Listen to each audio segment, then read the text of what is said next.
I got hers. All right, so I will call the budget input meeting to order at 6 p.m. And we will begin with a brief overview of FY26 budget. All right, well, thank you everyone. If later on people are watching this, thank you. If you have input, please feel free to reach out to any of us at the board. We would love to hear any feedback as we approach finalizing our budget for FY26. All right, so your school budget helps us build a budget that continues to lead the state towards sustainable educational spending. Who's doing the slides? Me. All right, slide. So welcome. As I mentioned, today we will share some of what the community has already contributed, how that's guided us and guided the creation of the budget, and why we think that puts our district on the right track. Then we'll answer any questions and hear from you. Slide. All right, so our priorities. So we did receive some input. The two priorities that really came through quite clear was competitive pay and benefits. So the first one, benefits and pay to recruit and retain high quality employees. So essential. Those who did respond to this survey marked over 51% as essential. So that really leads us to believe that, again, given the bulk of money is going there, that's where it needs to be. And then the other one that received a very high percentage of essential as part of the budget was capital investments. So those two right there indicate that the community wants us to continue to invest in those areas. Slide. Somebody wants to admit. I thought he was doing it, but I guess I'm doing it. Yep. All right, so for budget draft 5, which is where we are now, our FY26 budget is currently at $50,956,879. That is a 4% over the FY25 budget, which was at $48,909,437. So our education spending is at $39,714,377. And the really big points that we really want to highlight is that our FY26 tax rates, we're expecting a $1.58 decrease in Franklin, a $1.41 decrease in Highgate, and a $1.48 decrease in Swan. Not decrease, those are the actual Those rates. are the actual FY25 tax rates? Should they say No, FY25? those are 26 tax 26. rates. Yeah, those Yeah. are 26 tax rates. All right. All right, yes, so those are the tax rates. Pardon me. Do we have the I saw the minus sign. FY25 anyway, was so like, people do a comparison? Yes, so those are the FY26 tax rates that we are expecting. I guess my question is, Here's, Go ahead, right Dawn. here on this slide. okay, Can you all move the right, good. chat on? Okay, thank you, Julie. So the big point here is that your taxes will drop. With this draft of the budget, your tax bill next year will be lower than it was this year. And this is what I was saying in the previous slide. That would have been nice, wouldn't it? $1.58. I know, $1.58 less. No, so in Franklin, we are expecting to have a 6-cent reduction, in Highgate, an 11-cent reduction, and in Swanton, a 4-cent reduction. So, how can the budget go up and taxes go down? It's a question that we get often. Many factors influence taxes in addition to the total budget number, including increased weighted ADM, lower yield due to lower budget statewide, and then additional revenue. So those are some of the factors that contribute to how the tax rate can go down. Meeting increasing needs. Many families in our community are experiencing economic challenges, and that means more of our students need a greater amount of support to access a high-quality education than other districts. We develop our budget to ensure the right amount of support is available to every student in need.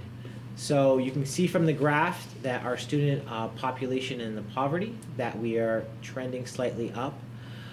In addition to the total student population trending up, the percentage of students in poverty is trending up even faster. So that's just a reality of our district, of MVSD. We do have more students and families who meet that criteria, and therefore, when we develop a budget, we take that into account, and it does contribute to how we are able to have some cost savings in terms of affecting the tax rate. And as I'm saying, if any board members or anyone wants to kind of jump in and say anything, please feel free to let me know. If Peter was here, I'd call on him to read the capital projects.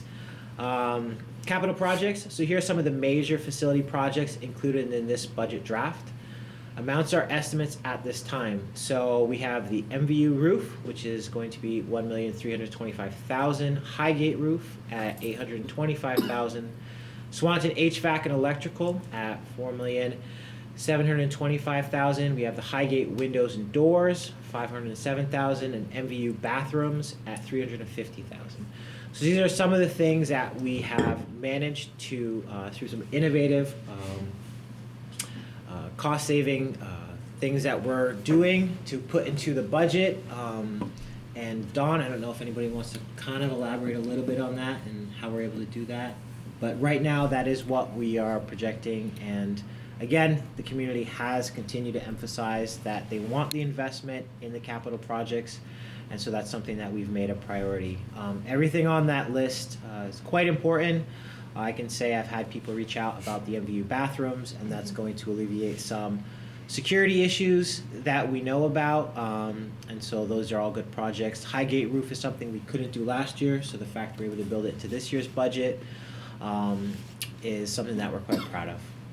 I'd like to, and thanks for mentioning, I'd like to go back to the MVU bathrooms. It's been going on, it is an ongoing issue throughout the state of Vermont, probably beyond the state of Vermont, I'm sure. But because I do travel around a little bit and talk with people in schools, and I know that Dan does with principals throughout the state, it's a real issue in our bathrooms where people can gather and not always to use the restroom. And so the plan that Jason Butler came up with, working with our consultant John Brown, I think is a very good one.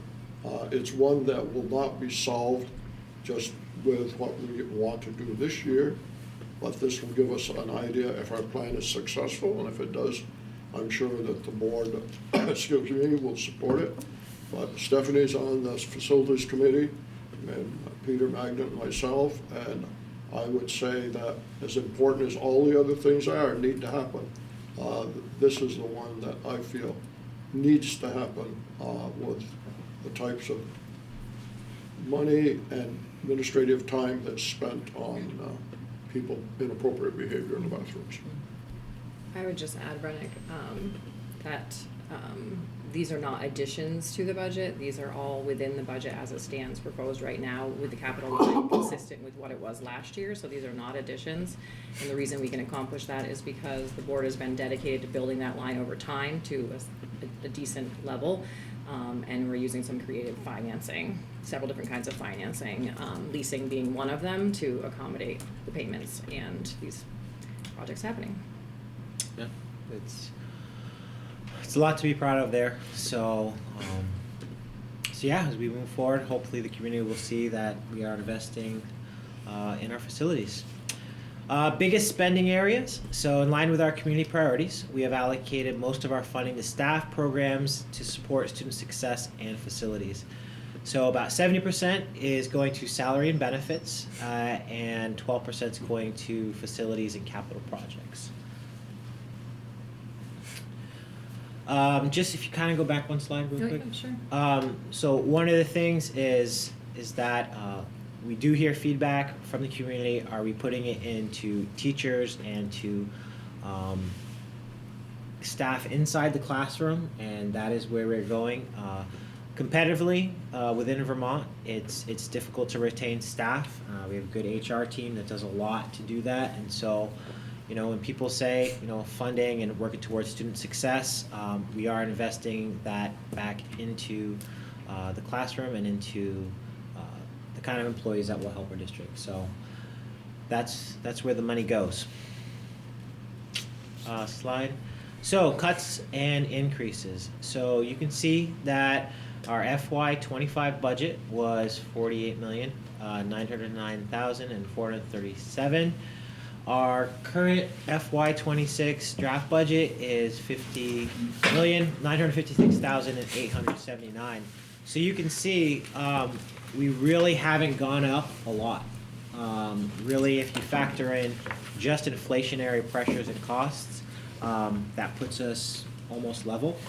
And one thing that I know the administration has done really worked hard on is to also offer up a budget that has cost savings and has reductions already built into it. So major reductions, 462,000 from unfilled school staff, and we've cut 153,000 from the central office staff. Some major additions is we've put 728,000 towards employee benefits, and then 269,000 towards employee salaries. And Laura, could you just kind of explain that so that if anybody has questions, why are the benefits more than the salaries? Sure, so the actual increase cumulatively of benefits and salaries was actually about 1.4 million, so we're taking into account the reductions, so those are the net of the increases, basically taking into account also we've had some teachers with column movement, we've had some changes in participation of health insurance, so math doesn't work out exactly, but that's. And if, Health insurance Oh, health has been insurance. such a big driver that of that $1.4 million, if we had not cut any positions, a large percentage of that would have been health insurance. So we tried to offset that with positions that the administrative team agreed that we could be efficient and effective with that.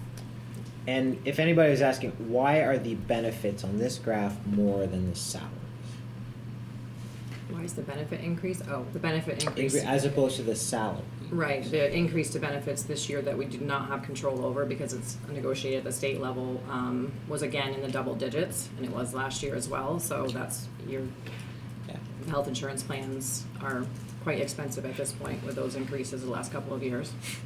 Yeah, and so I would just add that's something important to note, that while maybe the salary can go up 2-3%, if we have an 11% increase in like health benefits, that accounts for that larger increase in employee benefits. And again, some of those we do not have control over. So, slide. So, Leading Vermont, MVSD provides a model for state and sustainable education spending that still meets student needs. Our spending per student increase is just under the governor's recommended of 3% and well under the projected state average. Some bullets. So we spend $2,000 less per student than the state average, and 80% of Vermont school districts spend more per student. So a lot of times we hear feedback from the community, and they say, how are we trying to lead the way in terms of providing more for students, but also really keeping our costs low? And I think, all the things that we lay out here just really shows that we are being quite fiscally conservative while still trying to offer up a lot for our students. So we don't know what's going to happen yet as the year develops, but to start out underneath 3%, and to be spending less than a lot of neighboring districts and still being able to have what we can provide, I think puts us in a really good footing that I would stand behind. Hopefully members of the community can understand that and can support that. Anyone want to add anything to that? All right, so questions and comments. Is there anybody online or would have any questions about this for this input session? But John B is John Brown from EEI. He was just listening in, just so you're aware. He's not a community member. Okay. All right, well, if I see none, thank everyone for listening. Hopefully later on, if this gets... Say what? Yvonne, I'm not sure if Yvonne's trying to ask a question. Yvonne, are you trying to ask a question? I don't know if I do or not. I mean, it's a lot to take in.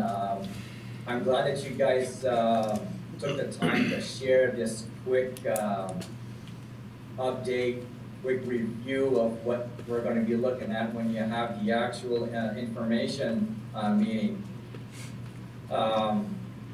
As you mentioned at the beginning of the meeting, we are definitely surrounded with more people than we can imagine that seem to be in a way on a tighter budget than what I had expected to see. In my job and what I do, you know, I work for a trucking company and I do a lot of hiring. You can't imagine the amount of people that are coming in that are definitely struggling. And it's not just taxes, I mean, it's everything altogether, but when they look at their tax bill, you know, they feel it, and it's something that they have to struggle through. You know, I don't know how we reach out to try to explain that what you guys are doing. I mean, you're doing for the best that you can, for the better. We just need to make sure that we communicate the fact that we're not going to jeopardize quality education. I mean, to me, that's where it all starts. That helps them in the future for good paying jobs, et cetera, et cetera. I don't know, I know that I'll have questions later on at the informational meeting, but something that I would like to hear about at the informational meeting is spending or expenditure on sports. I'm not saying we should cut sports, but I think it would help people understand maybe part of the cost. I don't think that I've ever been to a meeting where it's talked about. You know, how much does sports cost? How much is being spent on transportation, staff, coaches, et cetera. Just to give us an idea as to where we stand on that. You know, I would like to see a number on that. Yeah, I guess I'm gonna leave it at that for now, but thank you to all of you for your time and effort in this. I'm sure that you folks spend a lot of time talking about dollars and whatnot in many of your meetings and the difficulties that you folks are facing, especially after last year trying to pass a budget.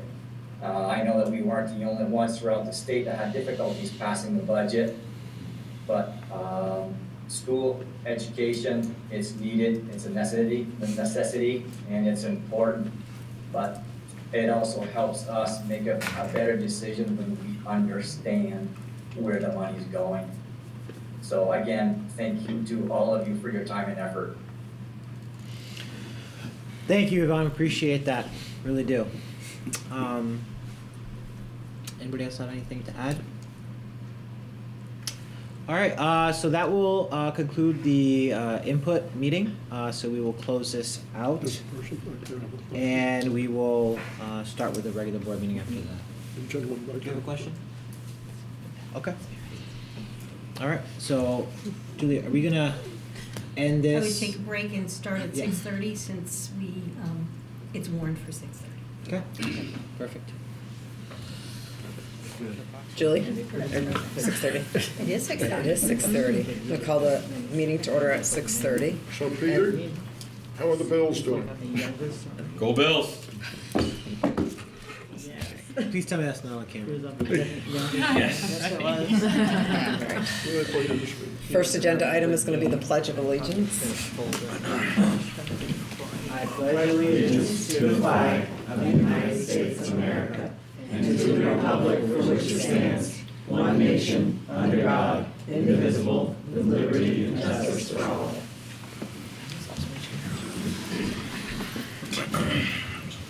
Next agenda item, correspondence, visitors, and public comments. Excuse me. I already did a Go Bills, so. I'm not putting it. Oh, boy. Next agenda item, agenda review. Julie, do you have any? I don't have any revisions to the agenda. I do. I'd like to add an executive session for superintendent contract. Where do you want to add that under, like between 10A or something? Yeah. Please. Just add it under that contract. Yep. Perfect. Thank you. Next agenda item is the approval of the minutes from December 17th, 2024. So moved. Thank you, Dawn. I'll second. Thank you, Elaine. Discussion, comments? Okay. Seeing none, all those in favor, please say aye. Aye.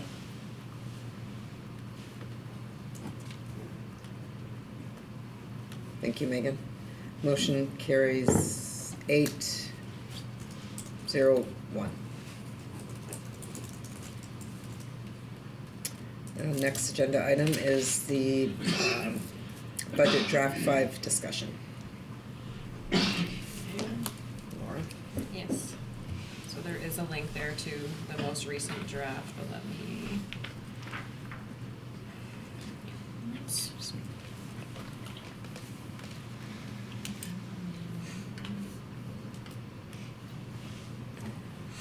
Okay, so as Renick stated, draft 5 is at $50,956,879. That's an increase of just a little bit over $2 million, or 4%.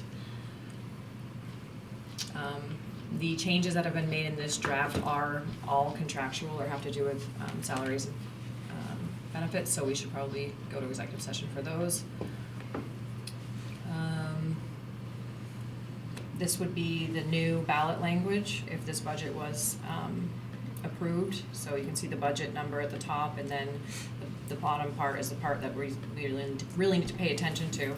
The MVSD district estimates that this proposed budget, if approved, will result in per education spending of $12,199, which is 2.97% higher than the per pupil education spending for the current year.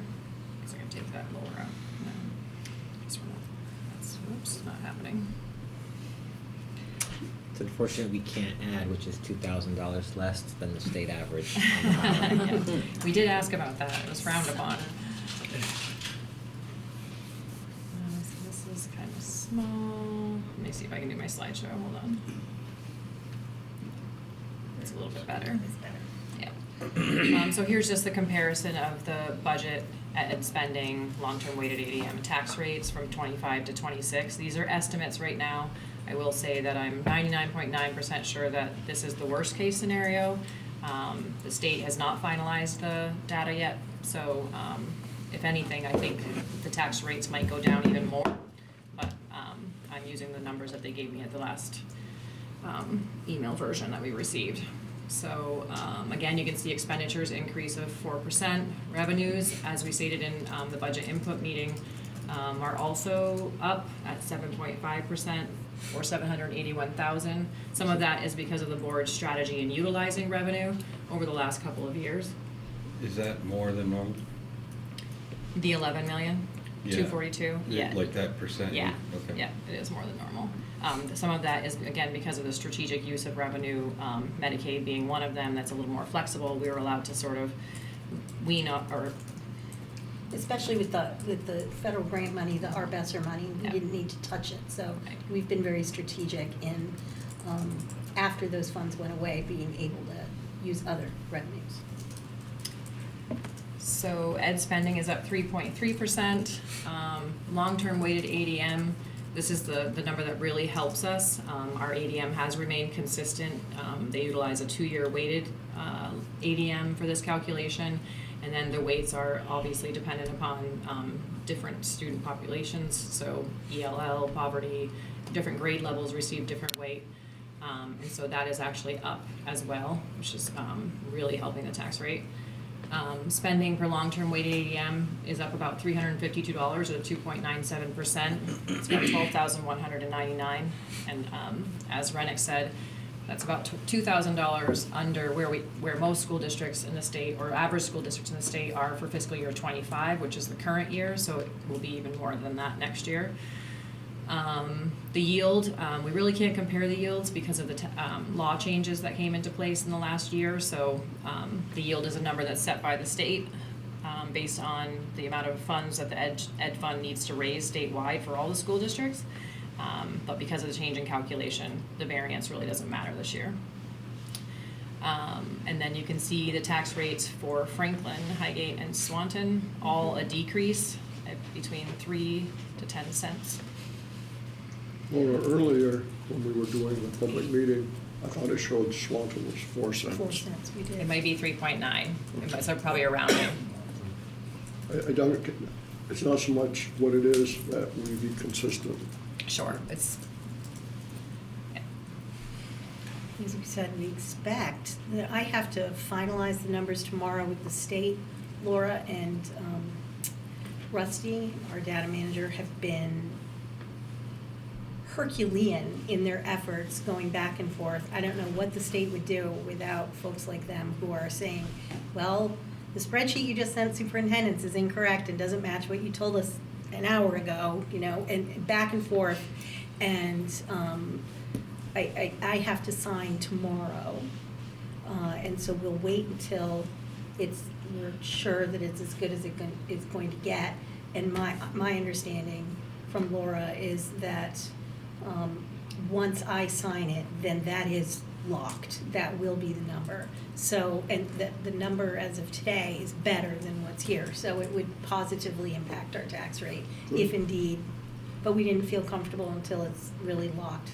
So at our next meeting, we'll really be sure of what it Yeah, I mean, is. the main thing is when we get to the final draft and then the Absolutely. informational, which I have no doubt we will. and then this is just a image of the comparison of the average tax bill increases to the state. So you can see the state in fiscal year '25 had an average property tax bill increase of 14%, MVSD had an increase of 8%. And then for the budget that we're proposing, MVSD would be a decrease of 7%, and the state would be averaging at 6% increase to tax rate. It's a good graphic. Can you Mhm. make a note to really highlight this slide? I mean, of all the things we're doing when we want to compare to the rest of the state, that's just a huge variation. Mhm. So I think that's very important to share with the community who may have issues on a state level, but understanding what this district is trying to do. So what would the response be? Sorry. What would the response be if a taxpayer said, Oops. want to go back one? I'm trying, it won't, my arrow won't move, hold on. All right, There you go. okay. So what would the response be if someone said, you're down 7%? Are you doing what you need to be doing to provide all students a quality education? Well, I can answer part of it. Again, part of what's helping our tax rate is we're not losing students or ADM. And fortunately or unfortunately, when you have an increased poverty in your population, you get more weight for those students. Right. And so that helps our tax rate as well. The board being strategic with revenue, as we said, that helps our tax rate go down. And so I don't want to speak to the instructional side, but that is definitely impacting this. We have been careful in looking at our teacher and staff ratios, but we've been very prudent about it. So we have been looking at vacant positions and whether we can reorganize or do things differently without those vacant positions. That's where we wanted to start, rather than, and we've been looking at our class size, our caseload, and other ratios, our education quality, and we're well within all of those. So we've been looking very closely at all of that. I think that's good. I think that, I'm out there campaigning, so I'm talking to people, and people are always hoping that there'll be fewer cars in the parking lots. You've heard that one before, do we really need all the people? And what you're saying is, we've looked at that and we've reduced it. And I think the poverty thing is something people can relate to, so I think they're good answers, but I just, I don't want to shoot from the hip as one school board member, but I think that's good information for people to understand that just doesn't happen. There's a lot of work that goes into it. Well, it's important for people to hold both things, because you're going to hear a lot from the governor and the legislature about how Vermont has more employees per student than any other state in the country, and that's true. And we are a school district that has paid close attention to that, and we're better than state average in all of those areas. But it takes a lot of adults and trained professionals to work with our students and to improve their ability to access education. No, I think it's good, so that'll help me, should someone ask, as I continue to go around. This is, again, I included this in the board workbook, but this is basically the comparison of our ADM and the weights from year to year. There's a variance on the bottom if anyone's interested, but you can basically see what I was just talking about and the amount of weight that is applied. What you'll notice in here too is we could have no change in poverty, no change in ADM, but our kids move into different grades, and because there's a different weight for different grades, our ADM could change, our tax rate could change. So it's just good information to know that it's not just the budget and spending that goes into play here. I think last year we highlighted to continue that new funding system on weights, work to our advantage. It certainly did. So that's all I have for the budget at this point.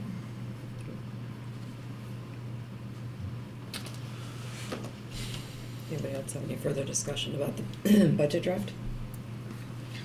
I think we're good.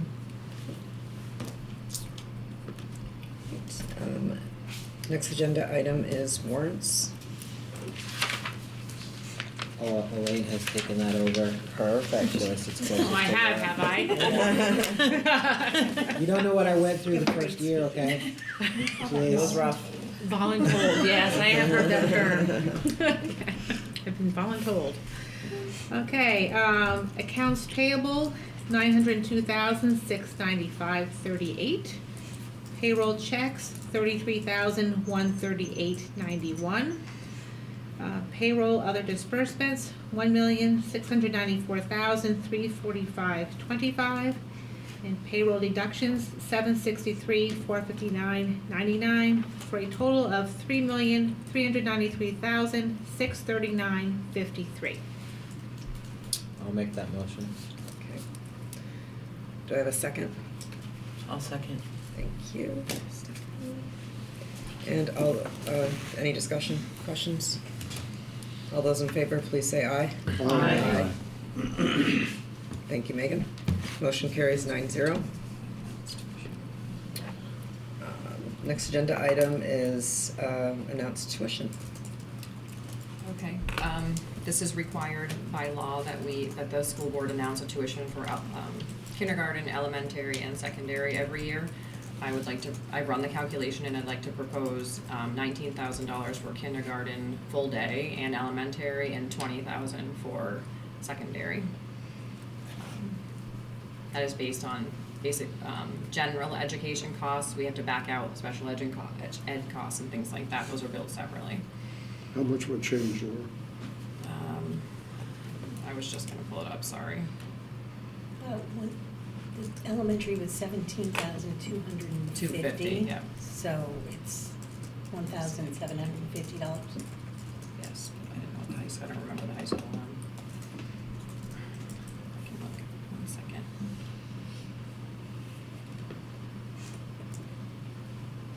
Just trying to- not that one.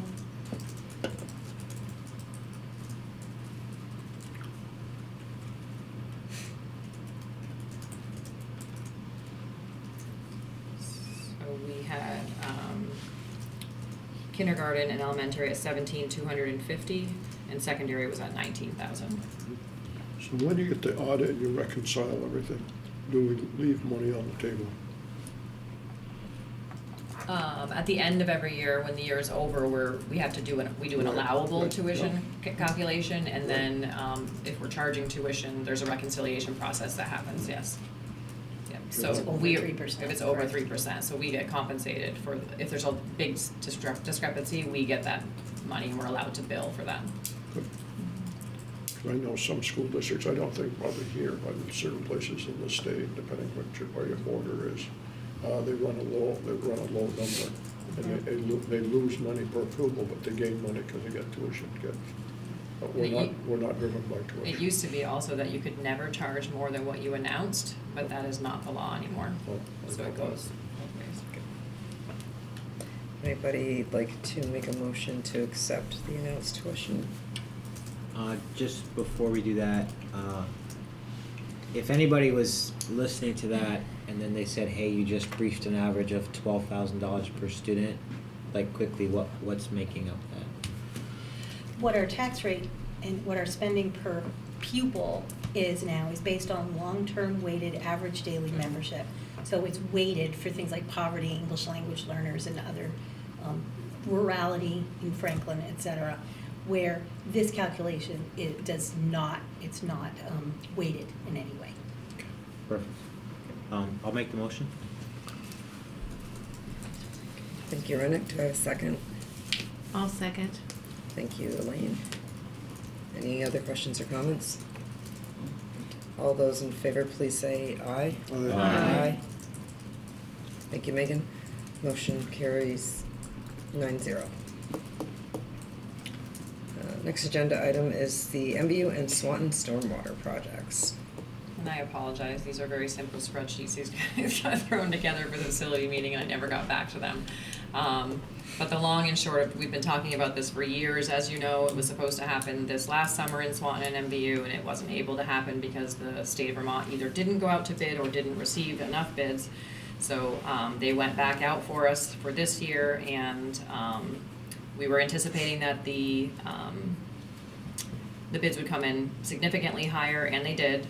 But the good news is that we only contribute 10% of those. It's not 10% of what we thought we were going to, it's 10% of the new bids is how they're explaining it to us. So in the green box, you can see, I'll make this larger. So at MVU, that's the smaller of the two projects. There were 3 bids received, you can see them here. The new grant funds required will be $130,000 and the new local share will be $14,000. Did I change that? No, I didn't, sorry. The new local share is $14,460. My formula is not working, but that is the new local share for MVU. And Swanton only received 2 bids, $410,000 and $476,000. So you can see the new grant amount is going to be $469,043, and the new local share is going to be $41,005. What bidder did come to Swanton, bid on Swanton? SD Ireland, the higher one for MVU. Right here. So This is not a bid process that we control. It was Green Print Partners that did all of this. Kind of interesting, the discrepancy between high and low. So Swanton's project's quite a bit more work. Swanton has, is it called a jellyfish? It's called something. They're part of their stormwater is this really expensive part of stormwater treatment. I think it's called a jellyfish, something like that. But it's a much more in-depth project than MVU, yes. So who put the bids together, the state? Green Print Partners, which is a third party hired by the state, who is telling us that we have to comply with the 3-acre rule. But can you discuss, there was a discrepancy in the bids? Oh, that's right. What are the extras? Yes, so that's why my formula is not working. So the EEC bid that was received, they basically, EEC interpreted the language of the bid or the bid sheet differently than the other companies. So the Green Print Partners reached out to them and has allowed them to adjust their bid based on what the bid sheet, intention of the bid sheet was, which is what the other 2 bidders bid on. I was a little bit concerned about that, so Jason and I had a meeting with them to make sure that if they were following the law, and it does sound like they did. And they are also confident now, they haven't received the final number, but they're confident now that the bid 1 will be no more than bid 2. It should be significantly less than bid 2. So that bid 1 will not be higher than the $292,591. Yeah, and again, we do not have control over this bidding process. But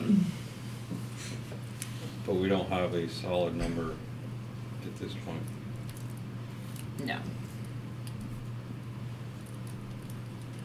Only that it won't be an Won't be above that, exceeding, yeah. Yep. So we can, if you'd like to wait for that, I think we can. We can? I think so. I think we should if we can. Yeah, I agree. yeah. He hasn't followed up with me. Okay. So we're gonna cross the action off that and wait until we get the final numbers. Thank you. Next agenda item is EEI letter of intent for the roof projects. So these are two projects that are slated for this summer. Because of the timeline and the size of the projects, a letter of intent is required to retain the contractors, basically. In particular, for the MVU roof, that is a very large portion of the roof. There'll be a very large crew that has to be secured with evergreen, and so EEI is asking us to enter into a letter of intent. This letter of intent does have the full amount of the contract at the 2.5 million. But if for whatever reason the budget does not pass, the liability of the school district would not exceed $6,500, which would be to cover their, some of the costs just repairing the information to date. But this would allow us to continue to move forward until the budget passes, which would be too late. Do you need two motions or one? Just one is altogether. I'll move this item. I'll second. Thank you, Unless Don. Peter wants to move it. Well, you're good? Thank you, Renick. Any other questions? Okay. All those in favor of approving the letter of intent for the roof projects, please say aye. Aye. Aye.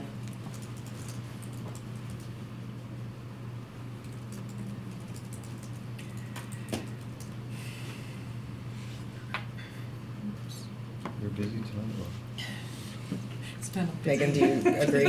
Not just tonight, Peter. I think she said aye. No, that was from before, wasn't it? She's got 3. She Oh, just. she just did another one. Yeah. Okay, perfect. Yeah. Thank you, Thank you,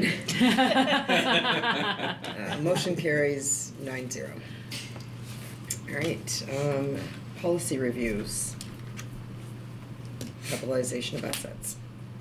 Yes, so basically the auditing standards have changed and we can now set our capitalization threshold at 10% rather than 5%, which obviously with inflation and just what things cost now, it would save us a significant amount of work in the business office, not having to track all of those fixed assets that are below 5,000, that are definitely more consumable these days. So that's the only language that has changed, is the part that's highlighted has gone from 5,000 to 10,000. I'll make the motion to approve the policy. I will second that. Any questions or comments? That's pretty significant. That's pretty significant, isn't it? I mean, I'm not saying it's wrong. I think it should be higher myself, but. Yeah. When was the last time? Maybe they haven't allowed it to. It's been 5,000 since I've been here, so. Okay. So it was time to raise it, Yeah. and that's why. Yeah. Good. I'm sure the auditing firms were pushing for it. When you get the fixed asset list, ours is like 40 pages long and it's small print, so. Yeah. Peter, did you have it? Is this the first time the board's seeing the new policy? It's the first time we've seen this revision. So it's changing the dollar amount. Both these policies are revisions, not new policies, but it is the first time you've seen them. They've been warned on our website.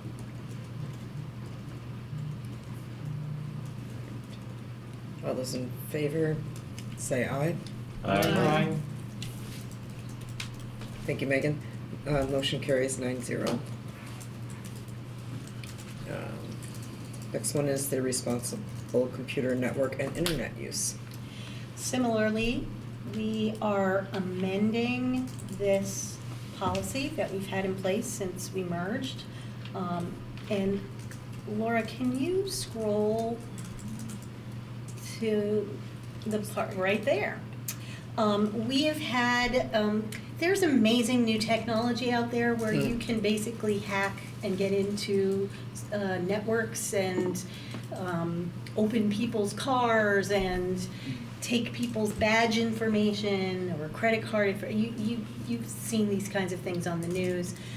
We wanted to add language to the policy, making it clear that users are prohibited from engaging in any unauthorized use or unlawful activities, including hacking or using any devices or software to gain unauthorized access to or interfere with school network systems or accounts. Derek created that language for us. I think it's helpful to point to a violation of policy if you were going to be potentially disciplining someone for unauthorized access and use of our network. I feel like there's a story here somewhere. There is. And it's happening all over the country, of course. So I'm assuming we're seeing some of that happening. We are. Yeah, unfortunately, Julie's absolutely correct. There are lots of different devices out there that can, one simple device that we're dealing with does everything that Julie just described and more. And able to read staff members' badges and to be able to access doors and get in at any time. And all you gotta do is be close to it. So there's a lot of stuff. It's not expensive. Oh, no, it's not nearly as expensive as what you would think. You know, In cases like that, are we confiscating those? there's only so much that we can do with it. It was handed over to police, it became a police matter, and then it was given back from the police. There's other parts of that story. Okay. Happy That's to fine. share with you. That's fine. Yep. I will approve the policy for responsible computer network and Internet usage revision. I'm gonna second that. Any other further questions or comments? Just that this also has been warned on our website. Thank you. All those in favor, please say aye. Aye. Thank you, Megan. Motion carries 9-0. Interesting. All right. So we've Jen, got these next 1, two, 3. 2.5 here we would look maybe, Looking, some negotiations update, looking for a motion for Finding session. looking for a finding finding. that it's appropriate for executive. those are like kryptonite. I know.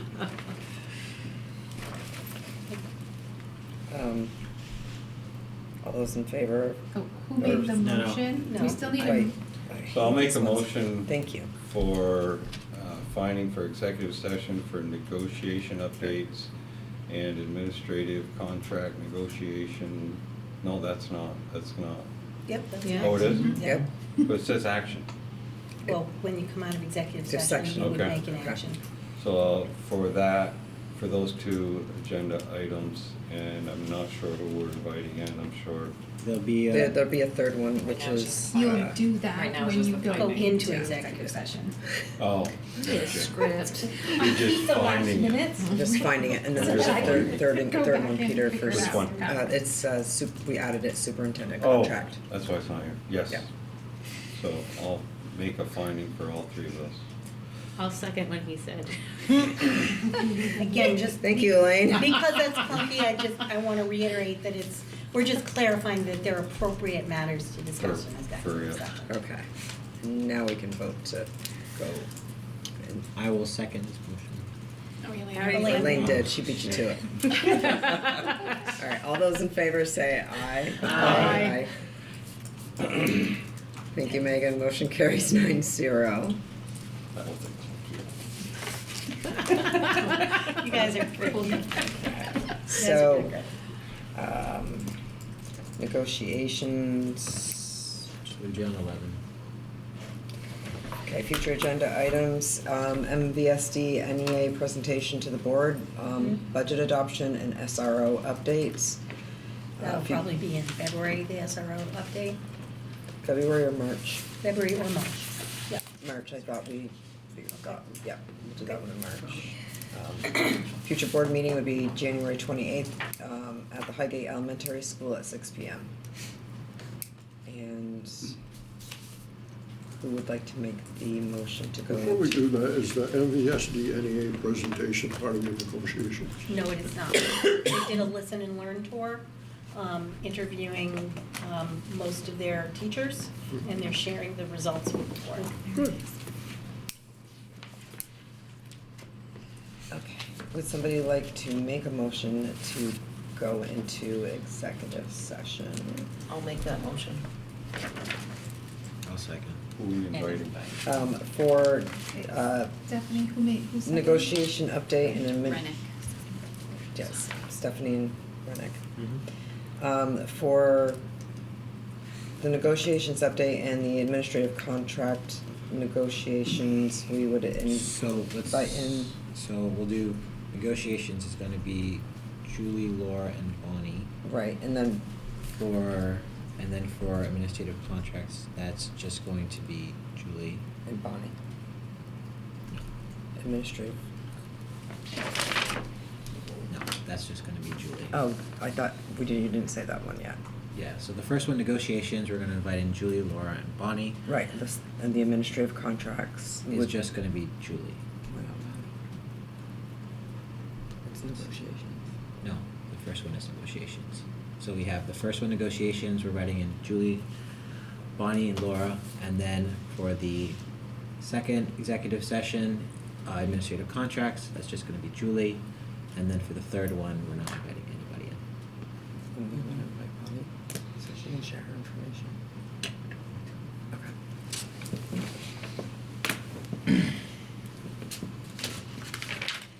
Do whatever you like. Does that all make sense? All right, all those in favor, please say aye. Aye. Thank you, Megan. Motion carries 9-0.